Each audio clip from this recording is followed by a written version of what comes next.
Yes, reka nsuze kandi mwifurize gukomeza kugira ibihe byiza. Inkuru yabaye kimomo mu bitangazamakuru bigiye bitandukanye haba muri Afurika ndetse no hanze ya Afurika. Ni impanuka y'indege yaje kuza kuba ihitana ubuzima bw'abantu benshi cyane. Kugeza kuri ubu ngubu abantu bagiye batandukanye bari gukomeza kugenda bibaza bati ese muri iyi mpanuka ubundi haguyemwe abantu bangahe, ese harokotse bangahe? Ngira ngo nibyo tugiye kuza tugarukaho muri iyi nkuru, niyo mpamvu ngusaba gukanda kuri subscribe niba uzi neza ko utabikoze. Bikore ubundi nze ngugezeho aya makuru. Kugeza kuri ubu ngubu umuntu umwe wenyine niwe umaze kumenyekana ko yaje kuza kurokoka mu isanganya ry'indege yarimwo abantu 242. Ni isanganya ryabaye uyu munsi ku wa kane ku itariki 12 z'ukwezi kwa gatandatu umwaka w'2025. Iyi ni imwe mu nkuru ziriko ziragenda zivugwa mu binyamakuru bitari bike byo ku mubumbe.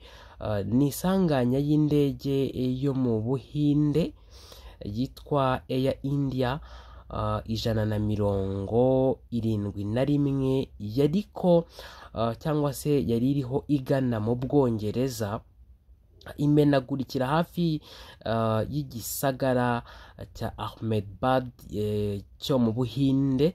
Ikaba yari itwaye Abahinde 169, Abongereza 53, Abanyeportugal 7 hamwe n'Umunyakanada 1.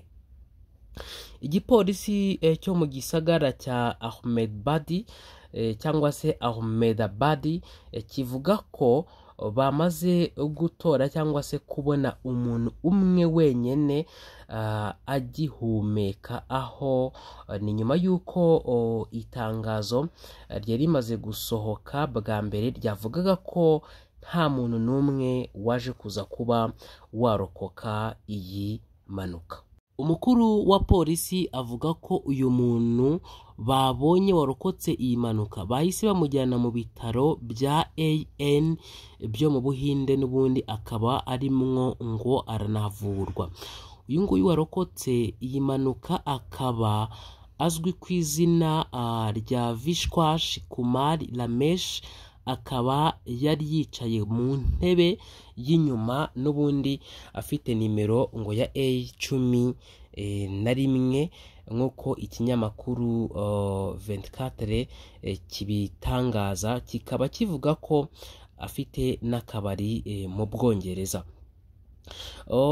Hari andi makuru nanone avuga ko ibinyamakuru byo mu Buhinde byagiye byemeza ko byavugishije Vishwash Kumar Ramesh, abereka ikarita y'urugendo yiwe, ikaba yarimho izina ryiwe hamwe na nomero y'ikibanza cyangwa se y'umwanya yari yicayemwo. Impamvu muri kukumva ndi kugira gutya nkavugamwe ikirundi gutya na gutya, iyi nkuru ndi kubagezaho ni inkuru yanditse mu rurimi rw'ikirundi, ubwo ndi kugerageza kugenda nyisomamo ariko nkagerageza no kugenda nshyiramo nyine amagambo y'ikinyarwanda mbashije guhita nyine nkoresha mu buryo bworoshye. Uyu nguyu wanarokotse bakomeza kugenda bavuga ko yabwiye abanyamakuru bo mu Buhinde ati inyuma cyangwa se nyuma y'amasegonda make cyane hafi 30 tuvuye ku kibuga cy'indege twagiye kumva twumva uruntu ruraturitse, indege ihita itangira kugenda yibarangura mu masegonda make nko guhumbya. Akomeza kugenda kandi avuga ko abari aho ngaho nyine batabara indembe bamaze kugenda nyine bashakisha abantu bagiye batandukanye. Bavuga ko batoye cyangwa se babonye ibiziga 204. Urongoye iri shyirahamwe cyangwa se uyoboye iri shyirahamwe ry'indege yavuze ko isanganya rya PDG Natarajan Kandarasekarani yanditse ku rubuga akoresheje kuri X yahoze ari Twitter ati ndi n'umubabaro mwinshi wo kubamenyesha ko indege ya Air Indian 171 yari ivuye Ahmedabad ijya ku kibuga cya Londres Gatwiki yagize isanganya riteye agahinda. Ni inkuru mu by'ukuri iri mu Kirundi igoye kuba nge nahita nyishyira mu Kinyarwanda. Muri hangana ariko murajya mugerageza kugenda mwumva ibyo ndi kugenda mvuga. Iyi ndege yo mu bwoko bwa Boeing 787-8 Drumline yari yahagurutse saa moya z'umugoroba n'iminota 39 hanyuma ikora imanuka iri kuva hasi hirya y'ikibuga cy'indege. Umuyobozi w'ikibuga cy'indege cyangwa se ubuyobozi bw'ikibuga cy'indege buvuga ko yari yamaze no kuguruka rwose ubutumwa bwo gutabaza. Ndabona n'ubutumwa ntazi rwose ukuntu bumeze. Hanyuma kandi umukuru w'igipolisi cyangwa se umukuru wa polisi akomeza avuga ko iyi ndege yaguye ku mazu ahari n'ibiraro by'abantu. Ibisigura ko hari n'abandi bantu yagiye ihitana ku mazu yaguyemo. Ni ukuvuga ngo iyi ndege yaguye ku mazu y'abaturage bagiye batandukanye, ibikorwa remezo nk'uko bigenda bitangazwa n'ikinyamakuru 24 kivuga ko ibinyabiziga byaturaguritse byagiye bitorwa byagiye bicomokoka. ngira ngo muri kugenda nyine mubibona kuri screen zanyu. Mu by'ukuri ni impanuka kugeza kuri ubu ngubu, cyangwa se navuga ko ari isanganya rikomeye ry'indege yo mu Buhinde ryaherukaga kuba mu mwaka wa 2010 aho indege yo mu ishyirahamwe rya Air India yari ivuye Dubai yasanze yayobye igwa ku kibuga cya Mangalore mu bumanuko bw'Ubuhinde ihitana abantu bagera ku 158.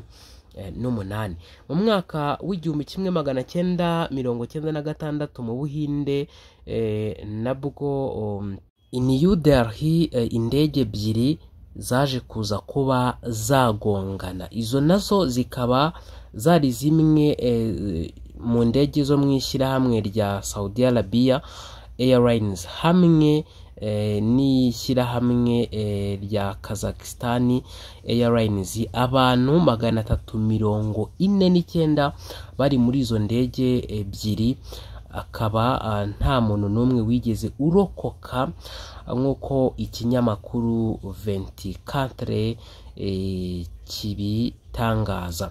Hanyuma ngira ngo nyine ni isanganya rikomeye rya mbere rikomeye muri iki gihe.